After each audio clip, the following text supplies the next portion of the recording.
سندھ پاکستان کا ایک صوبہ ہے جس کی تاریخ قدیم تہذیب سے ملتی ہے۔ وادی سندھ کی تہذیب، جو دنیا کی قدیم ترین تہذیبوں میں سے ایک ہے، اس خطے میں 2500 قبل مسیح کے آس پاس پروان چڑھی۔ سندھ پر بعد میں فارسیوں، یونانیوں، عربوں اور مغلوں سمیت مختلف خاندانوں نے حکومت کی۔ نوآبادیاتی دور میں بھی اس خطے پر انگریزوں کا کنٹرول تھا۔ 1947 میں تقسیم ہند کے بعد سندھ پاکستان کا حصہ بن گیا۔ آج یہ صوبہ اپنی متنوع ثقافت اور تاریخی مقامات کے لیے جانا جاتا ہے، جیسا کہ شہر ٹھٹھہ، جسے بھی کہا جاتا ہے، پاکستان کے صوبہ سندھ کا ایک شہر اور ضلع ہے۔ یہ شہر کراچی شہر سے تقریباً 120 کلومیٹر مشرق میں واقع ہے اور اپنی بھرپور تاریخ اور ثقافتی ورثے کے لیے جانا جاتا ہے۔ ٹھٹھہ کی بنیاد 7ویں صدی عیسوی میں اس خطے میں آنے والے عرب فاتحوں نے رکھی تھی۔ یہ شہر کئی صدیوں تک عربسندِ سلطنت کے دارالحکومت کے طور پر کام کرتا رہا اور تجارت کا ایک اہم مرکز تھا۔ یہ شہر اپنے خوبصورت فن تعمیر کے لیے بھی جانا جاتا تھا اور کئی مشہور شاعروں اور اسکالروں کا گھر تھا۔ 14ویں صدی میں اس شہر کو سما خاندان نے فتح کیا اور 16ویں صدی تک ان کے دارالحکومت کے طور پر کام کیا۔ اس دوران ٹھٹھہ ثقافت اور علم کا ایک بڑا مرکز تھا اور بہت سے مشہور شاعروں اور اسکالروں کا گھر تھا۔ 16ویں صدی میں مغل سلطنت نے ٹھٹھہ کو فتح کیا اور یہ 18ویں صدی تک ان کے کنٹرول میں رہا۔ اس زمانے میں یہ شہر تجارت کا ایک بڑا مرکز تھا اور بہت سے مشہور شاعروں اور دانشوروں کا گھر تھا۔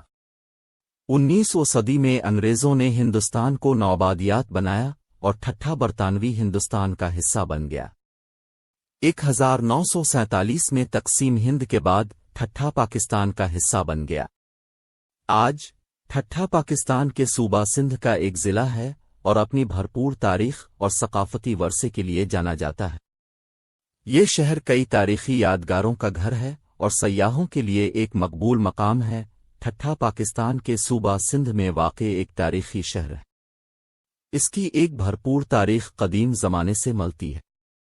اس شہر کی بنیاد سندھی بادشاہ رائے سیسی دوم نے 14ویں صدی میں رکھی تھی۔ اس نے سما خاندان کے دور حکومت میں صوبہ سندھ کے دارالحکومت کے طور پر کام کیا۔ اس دور میں ٹھٹھہ تجارت، ثقافت اور فن کا ایک بڑا مرکز تھا۔ شاہجہاں مسجد سمیت کئی خوبصورت عمارتیں اور یادگاریں تعمیر کی گئیں، جسے پاکستان میں مغل فن تعمیر کی بہترین مثالوں میں سے ایک سمجھا جاتا ہے۔ 16ویں صدی میں ٹھٹھہ کو مغل سلطنت نے فتح کیا اور اسلامی ثقافت اور تعلیم کا ایک اہم مرکز بن گیا۔ یہ شہر اپنے مشہور صوفی بزرگوں اور علماء کے لیے بھی جانا جاتا تھا، جنہوں نے خطے میں اسلام کی تعلیمات کو پھیلانے میں اہم کردار ادا کیا۔ برطانوی نوآبادیاتی دور میں ٹھٹھہ ایک سیاسی اور ثقافتی مرکز کے طور پر اپنی اہمیت کھو بیٹھا۔ تاہم یہ تجارت اور زراعت کا ایک اہم مرکز بنا رہا۔ 20ویں صدی میں شہر نے اپنی آبادی اور معاشی سرگرمیوں میں کمی دیکھی۔ آج ٹھٹھہ یونیسکو کا عالمی ثقافتی ورثہ ہے اور اپنے بھرپور ثقافتی ورثے، تاریخی یادگاروں اور خوبصورت قدرتی مناظر کے لیے جانا جاتا ہے۔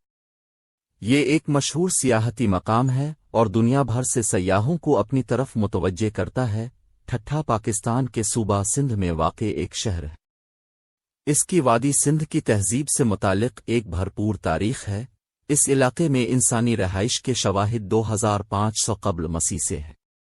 موری سلطنت کے دوران ٹھٹھہ ساکالہ کے نام سے جانا جاتا تھا اور تجارت کا ایک اہم مرکز تھا۔ اس شہر کو بعد میں فارسیوں نے فتح کیا، اس کے بعد عربوں اور ترکوں نے۔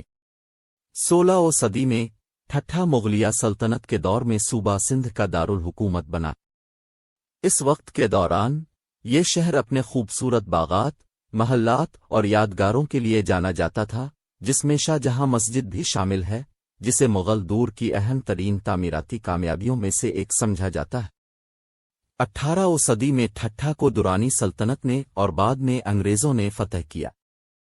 اس عرصے کے دوران تجارت اور ثقافت کے مرکز کے طور پر شہر کی اہمیت میں کمی آئی، لیکن یہ سندھی لوگوں کے لیے ایک اہم مذہبی اور ثقافتی مرکز رہا۔ آج ٹھٹھا اپنے تاریخی مقامات اور یادگاروں کے لیے جانا جاتا ہے، جس میں مکلی پہاڑی کا گڑھ بھی شامل ہے، جو کہ یونیسکو کے عالمی ثقافتی ورثے کی جگہ اور دنیا کا سب سے بڑا جنازہ گاہ ہے۔ یہ شہر مذہبی اور ثقافتی تقریبات کا بھی ایک اہم مرکز بنا ہوا ہے، جس میں مختلف صوفی بزرگوں کے عرس یوم وفات بھی شامل ہیں۔ ٹھٹھا پاکستان کے صوبہ سندھ میں واقع ایک شہر، اس کی وادی سندھ کی تہذیب سے متعلق ایک بھرپور تاریخ ہے۔ قدیم زمانے میں ٹھٹھا دریائے سندھ پر ایک بڑا تجارتی مرکز اور بندرگاہی شہر تھا۔ گندھارا تہذیب کے دوران یہ بدھ مت اور ہندو مت کا بھی ایک اہم مرکز تھا۔ اسلامی دور میں ٹھٹھا نے عرب اور ترک حکمرانوں کے تحت سندھ کے دارالحکومت کے طور پر کام کیا۔ یہ اسلامی علمی و ثقافت کا ایک اہم مرکز بھی تھا۔ 16ویں صدی میں ٹھٹھا کو مغل سلطنت نے فتح کیا اور آرٹ اور فن تعمیر کا ایک اہم مرکز بن گیا۔ کئی مشہور مغل یادگاریں جیسے شاہ جہاں مسجد شہر میں تعمیر کی گئی تھیں۔ برطانوی نوآبادیاتی دور میں ٹھٹھا ایک تجارتی اور ثقافتی مرکز کے طور پر اپنی اہمیت کھو بیٹھا۔